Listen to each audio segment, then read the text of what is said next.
aqui eu só, nesse vídeo, só gostaria de fazer uma homenagem um tanto tardia, né, mas eu acredito válida, ao meu grande professor, né, que eu conheci por meio de pessoas muito competentes, muito idôneas, muito sábias, né, presentes na minha vida. E este grande professor, né, tão conhecido, tão reconhecido e também tão odiado, né, principalmente aqui no Brasil, se chama Olavo de Carvalho. Bom, outro dia eu estava no meu serviço conversando com alguns colegas e alguns deles são os tipos comunas, né? São jovens ainda e a gente entende que os jovens têm muito que aprender, né? Eu também, meus 20 e poucos anos, já me declarei ateu, já me declarei comunista, revolucionário, né? Radical, anarquista. Enfim, a gente tenta mais, né, nessa idade, né, no início, né, dos nossos anos, né, de juventude, estamos mais afeitos,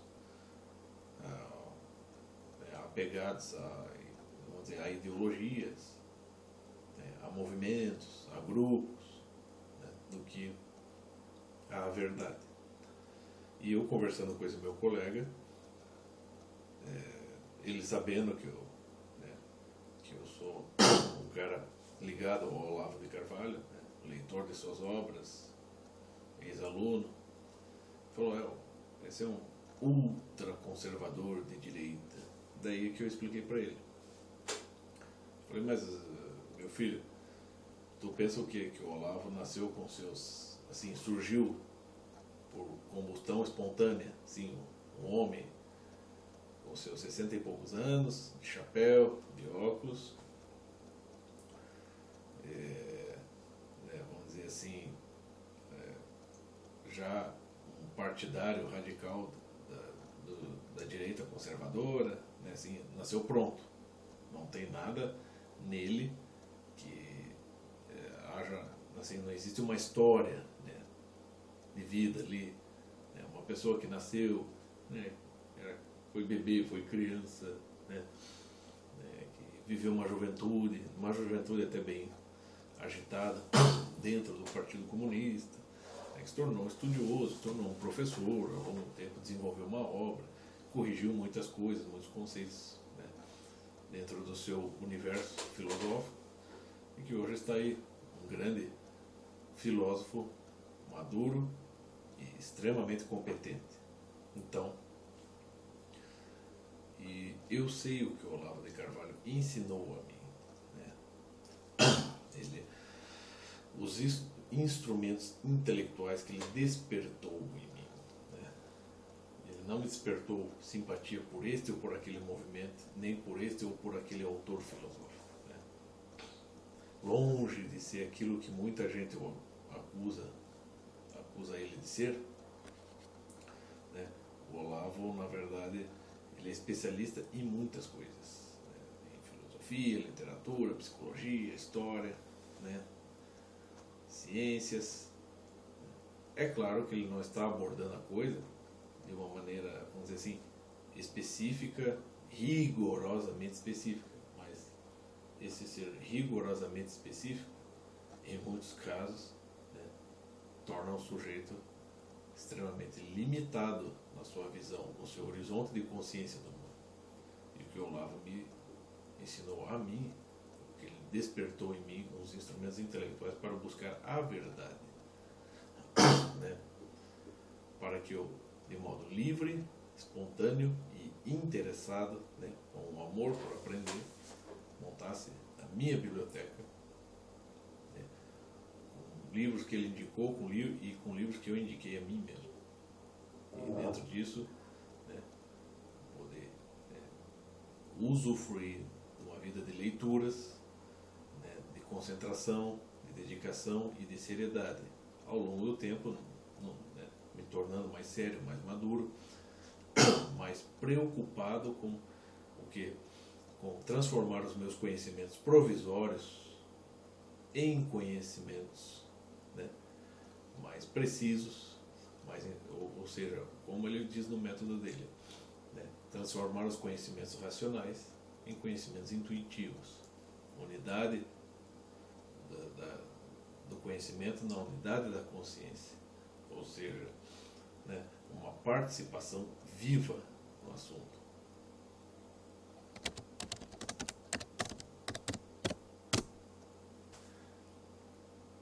Então, no caso, desde as aulas de filosofia, né, vamos dizer assim, as aulas ao vivo, que passou as aulas gravadas, né, as aulas escritas em livros, em apostilas, os cursos que ele deu em ética, em psicologia, em história, né, em política, em teoria do Estado, em direito, né, em literatura, em linguagem, sobretudo aquilo que ele mesmo considera entre as coisas mais importantes da sua própria obra, que é a teoria dos 4 discursos de Aristóteles. E eu acredito assim, um cara que não estudou a teoria dos 4 discursos do Aristóteles, como o Olavo fala, como o Olavo desenvolveu, vai ter dificuldades, né, nos seus estudos, vai ter dificuldade nas suas intuições, vai ter dificuldade na interpretação dos assuntos, dos textos, né. E é claro, ou seja, assim, eu poderia citar assim, inúmeras exemplos do Olavo, seja pelas obras dele, seja diretamente, porque eu tive contato com ele diretamente, conversamos muitas coisas, ele já me deu conselhos muito importantes. Longe de ser um radical de direita, ultraconservador, é um homem que tem amigos comunistas, ateus, né, céticos, cristãos, budistas, né. É um homem que, vamos dizer assim, cujo não se deve confundir a relação pessoal, afetiva e inteligente que ele tem com as pessoas comum, necessariamente com as posições políticas que ele expressa em muitos dos artigos dele, porque os artigos, né, expressam muito mais um entendimento do momento, né. Você pega um artigo do Olavo de uns 5 anos atrás, muitas coisas ele já atualizou, já melhorou ou corrigiu.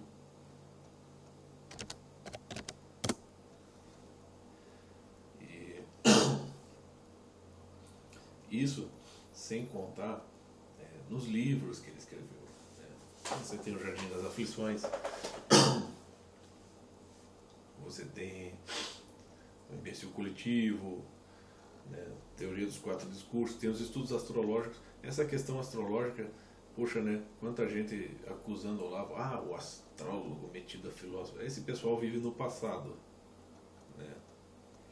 Faz um tempo que o Olavo não tem tocado nesse assunto, né? É só olhar. Será que esse pessoal não assiste pelo menos o YouTube? Tem canal do Olavo no YouTube e existem muitas outras pessoas que postam, né, conferências e hangouts do Olavo, assim, longos, de horas. Em nenhum momento ele está tocando no assunto de astrologia, mas ele está falando de uma série de questões importantes dentro da filosofia, dentro da história, né? É um homem que leu muito, mas muito mesmo. Ele realmente tem uma eficiência mental mesmo na leitura, né? E eu sei que a influência dele na minha vida, né, a influência da família, dos meus pais, da religião, né, a influência das ruas, né?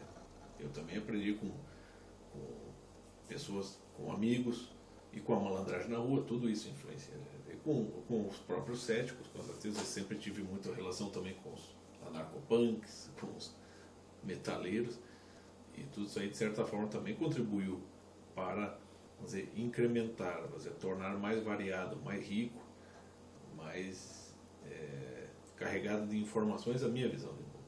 Agora, como juntar, como relacionar tudo isso aí e ver exatamente, poder medir, né, com peso e deixar cada coisa em seu lugar, né? Quantos estudos do Olavo dentro da psicologia que explicam exatamente essa questão das camadas de consciência, camadas da personalidade, camadas da psique. Né?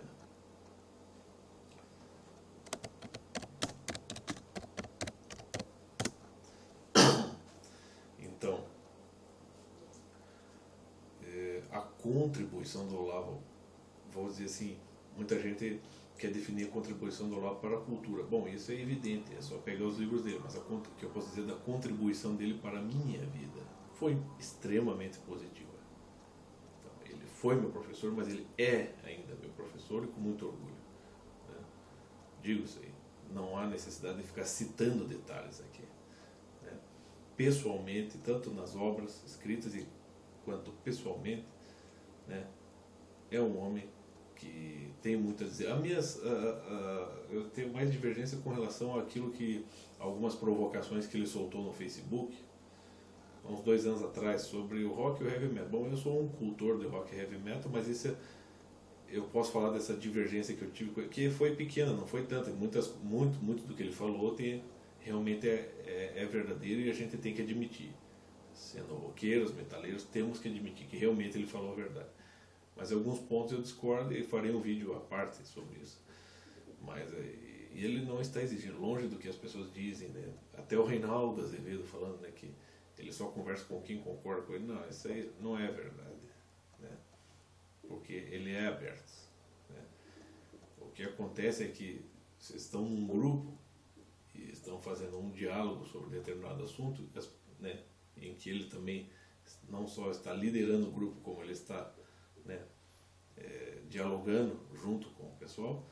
O grupo quer chegar em algum lugar, mas sempre tem que ter um mané, né, para se intrometer, né, para falar bosta, né, para encher o saco, né, e normalmente é expulso do grupo porque não quer nada com nada. Daí está aí, o intolerante.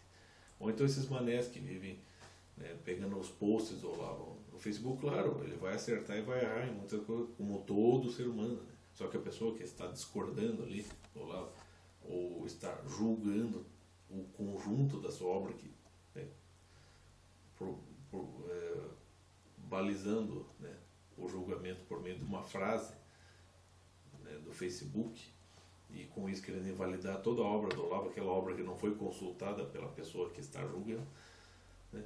Essas pessoas certamente se acham, né, as verdadeiros monopólios da verdade, né? Quando o próprio Miguel Reale já definiu muito bem: a verdade não é monopólio de ninguém, é patrimônio comum das inteligências. Você pega o Mário Ferreira, né, que é um dos grandes filósofos brasileiros, talvez o maior, segundo o próprio Olavo, e quando você lê os livros dele e escuta as palestras dele, você vê que o Olavo soube dar continuidade a uma certa tradição de busca rigorosa do conhecimento. Então é isso aí, parabéns, Olavo, e eu o apoio até o fim.